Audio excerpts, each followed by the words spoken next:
xam ni itam Barthélémy Dias moom moo ko daal di jël nii di daal di yóbbu li nga xam ne que mu di yëf yi nag si kanam mu yoon ak wàllu ko yoonal moom ki nga xam ne que moo di Barthélémy Dias jàpp na ni nag donte pris jël na acte justement de cette mesure waaye condamnation bi nag c'était en 2017 dinañ daal di ñëw si Ngagne Demba Touré bi nga xam ni itam weddi na ko nee na ko maîtriser woo ces dossiers si atub 2022 lañ la daal di daan foofu si wàllu li nga xam ne que moo di cour suprême exactement te itam suñuy xool cour suprême dafa daal di confirmer décision bi nga xam ni itam moom la cour d'appel daal di yëkki que ni il a été coupable jëmale si faatu ki nga xam ne que moo di Ndiaga Diouf ni ki li nga xam ne que moo di 2011 afam alors afam ki nga xam ne que moo di Barthélémy Dias démb def na une sortie il a essayé de fuiter exactement li nga xam ne que moo di son dossier jàpp na ni nag ba fu ñu toll ni mun nañ jàpp ni moom ki nga xam ne que moo di Barth dara mënu koo inquiété afan naka na daal di jàngate ay kàddoom. Oui, ben riposte politique là disant Barthélémy il est dans ses bottes de politicien lola mën a wax parce que ce qu'il a dit hier mënoo ko kàddoom mi mënoo ko canaliser fenn à part ci langue politique bi la nekk donc c'est tout à fait normal, c'est un politicien qui parle mais sauf que il s'agit de loi et non de la politique à un moment donné parce que le dossier de Barthélémy Dias c'est pas ce qu'il dit politiquement ni que affaire de gentleman là, politiquement c'est affaire d'élégance là. Là la loi ne dit pas élégance comme je l'ai dit hier, la loi ne dit pas gentleman en politique, la loi dit strictement qu'on doit respecter les décisions de justice. Donc le dal Barthélémy Dias encore une fois c'était une décision de justice qu'on a rendue. Alors, sous le contenu de ce que Barthélémy Dias a dit hier, il y a tellement d'incohérences. C'est-à-dire que il faut contredire Bopom. Barthélémy Dias il poser question, il répondre question, il a contredire ce qu'il a dit. Alors, je crois que j'ai énuméré un peu ce qu'il a dit. Dafa am relevé de ce qu'il a dit hier mon Barthélémy Dias. Dafa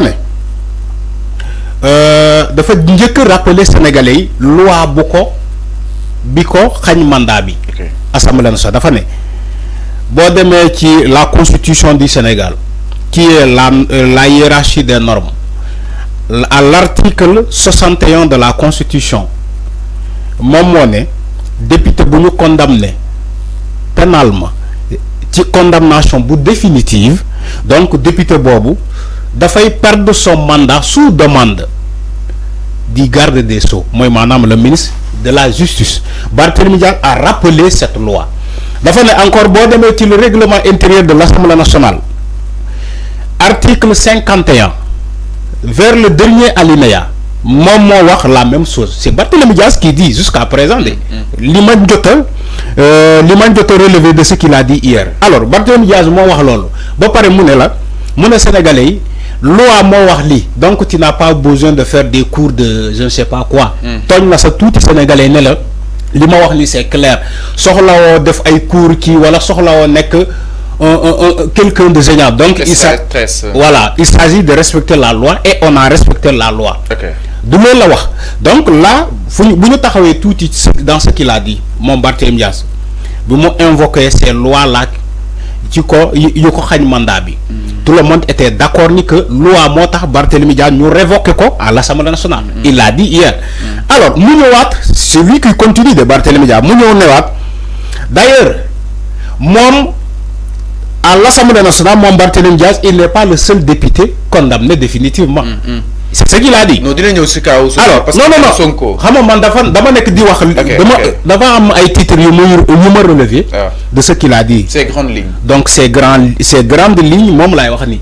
Alors Barthélémy Dias ba mu waxee loolu mu ne ministre bi il faut pas satisfaire des commandes politiques parce que le prince dafa mer moo tax prince bi mer na fii ba ne la ministre bi nekkul di def liggéey moo tax ngay def nii donc man Barthélémy Dias dès le départ. nangu na ni que moom loi tel moo ko jëlee Assemblée nationale nangu na loolu. mu ñëw ne ministre bi d'ailleurs je ne suis pas le seul condamné définitivement à l'Assemblée nationale donc nañuy appliquer loi bi. il y a un député à part lui Barthélémy Diaz qui a été condamné définitivement. Il y a des références. Alors, on sous-entend qu'il parle à Ousmane Sonko. Parce que wax na ko moom indirectement. Alors, bu waxee loolu ba pare c'est Barthélémy Diaz qui parle de man li may wax ni waxuma ko. D'après li ma jot relevé de ce qu'il a dit. D'ailleurs, je ne suis pas le seul député condamné définitivement à l'Assemblée nationale. Donc, tu appliques pour aussi le cas de l'autre député. Le député, le deuxième député qui a été condamné définitivement, mon Barthélémy Diaz ñëwaat répondre question sans le comprendre. Il dit Ousmane Sonko ak Diomaye, ils ont été condamnés, mais loi d'amnistie moo leen jëlee prison. Il a répondu de ce qu'il a posé le ministre dès le départ. Il n'est pas le seul député qui a été condamné définitivement. On sous-entend il y a un autre député qui est à l'Assemblée nationale qui a suspendu son mandat et qui est condamné définitivement. Lui, Barthélémy Diaz, quand il a posé la question au ministre, ce même député qui parle qu'il a une condamnation définitive, il a été amnistié par une loi d'amnistie à l'Assemblée nationale.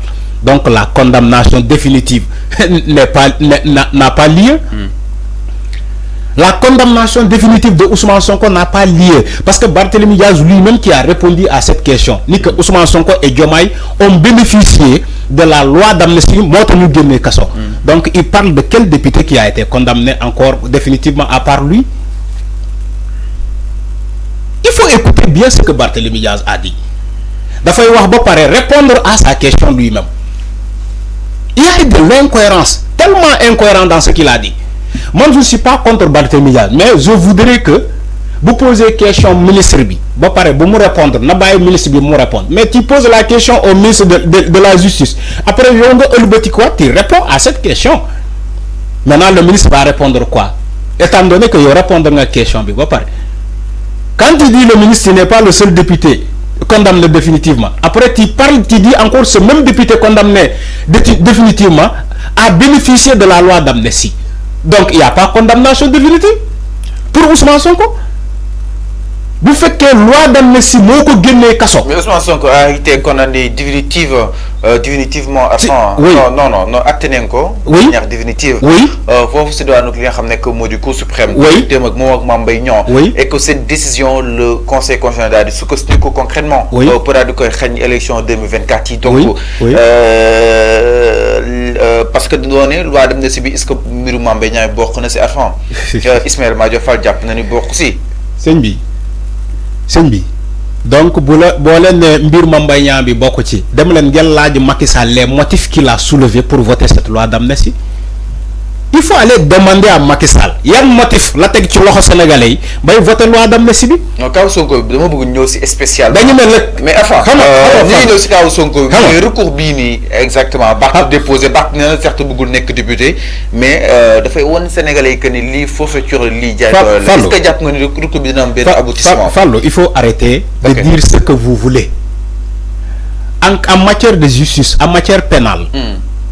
En matière pénale, on ne dit pas ce qu'on veut. On applique strictement la loi. On applique les décisions de justice.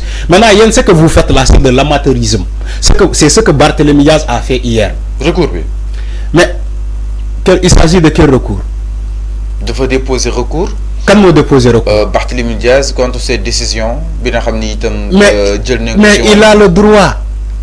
Mon Barthélémy Diaz, quand bon recours les déposé, moi c'est que Sénégalais article beaucoup révoqué Assemblée nationale. Quand mon bon recours la qui? Bon recours l'a déposé. La condamnation de Barthélémy Diaz, bon moi que 2017 là nous condamné. Fallo, man les procès de Barthélémy Diaz dama don dem.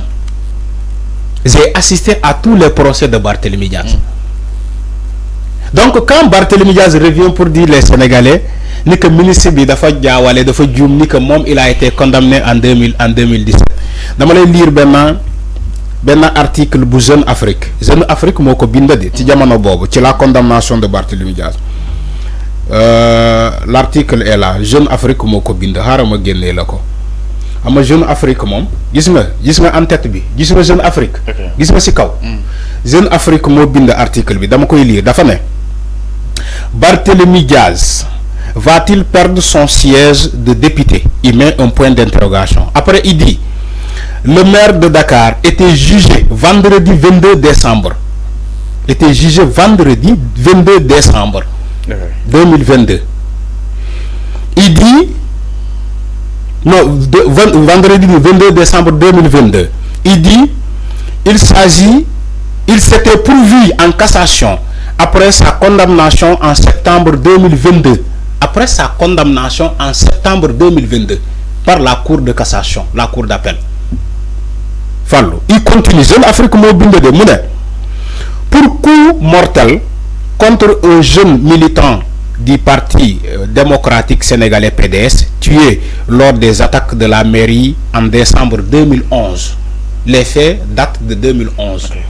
Donc, c'est Jeune Afrique qui a écrit cet article en disant que Barthélémy Diaz a été condamné définitivement par la Cour suprême en 2022 suite à sa condamnation définitive par la Cour d'appel.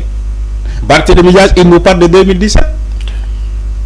Il parle de 2017. Alors, c'est clair. Donc, Jeune Afrique, qui est un média peut-être, qui n'est pas un média sénégalais, même la condamnation, c'était en décembre 2022, en septembre 2022. Jeune Afrique, maintenant, pourquoi Barthélémy Diaz, il dit que même sa condamnation, c'était en 2017. En 2022. Non, Barthélémy Diaz, c'est 2017 là. Non, 2017 là. 2017 là. Jeune Afrique, Jeune Afrique, Barthélémy Diaz a été condamné définitivement le 22 septembre 2022. Alors, c'est clair. Alors, lolu djumte la. Aussi, il faut que nous waxante ben mbir. Dégg na Barthélémy Diaz, il y a tellement d'incohérences dans ce que Barthélémy Diaz a dit. Ma ñew dafa ne enfin si Barthélémy des une bataille Barthélémy des mu bëgg na ko point par point exactement. Alors mi ngi non par rapport ak li nga xamné que modi Bart suite ak sa sortie. Alors ñu jall itam du côté de la régie ginaaw li nga xamné que modi justement sortie Barthélémy Diaz. Enfin dañuy ñëw ci ki nga xamné que modi Beyna Gueye bi nga xamné itam mo daal di saisir le préfet pour la révocation Barthélémy Diaz sauf sur une mairie bu Dakar exactement. Alors mom ki nga xamné que modi Bayna nak dañoo jàpp ni préfet bi mën na acter le départ de Barthélémy Diaz social ko mairie de Dakar. Alors Arfan pour ce faire ana fan ak fan lañ daal di war a mën a jaar pour ki nga xam ne que moo di peut-être Beyna Gueye li mu wax mu am fondement que ni moom mën na sukkandiku peut-être pour wàccee ki nga xam ne que moo di Barthélémy Diaz si poste mairie bi. balaa may ñëw ci Beyna Gueye bi ngay wax ni dama am benn astuce bu ma bi ma xaw a fàttee ci le cas de Barthélémy Diaz parce que moom moo ko waxal boppam dafa ne la Cour suprême ne juge pas. C'est ce que Barthélémy Diaz a dit. La Cour suprême ne juge pas. Attention, il a dit des choses tellement graves. Le gars, quand on conseille Barthélémy Diaz, mais il a dit des choses tellement graves. La Cour suprême, qui est la dernière cour de ce pays, qui dit qu'il ne juge pas. Do athée. Alors que la Cour suprême, il y a 4 chambres. Il est athée. Il y a fait le jugement de Ousmane Sonko. Le dernier juge n'a pas signé le PV. Chez Zéoul. Il y a fait le coup. Benny def rabat d'arrêt. Benny def le avocat Ousmane Sonko il def rabat d'arrêt parce que il paraît qu'il y a une femme Diallo là. Aïssatou Diallo, je ne sais pas. Vous faites que internet, il faut voilà. Aïssatou Diallo. Le juge. Voilà. La juge Aïssatou Diallo n'a pas donné sa signature dans le procès verbal de la Cour suprême. Les avocats de Ousmane Sonko ont décelé un vice procédural. Ni que parce que respectez lolo, nous devons rabat d'arrêt. Aujourd'hui, Barthélémy Diaz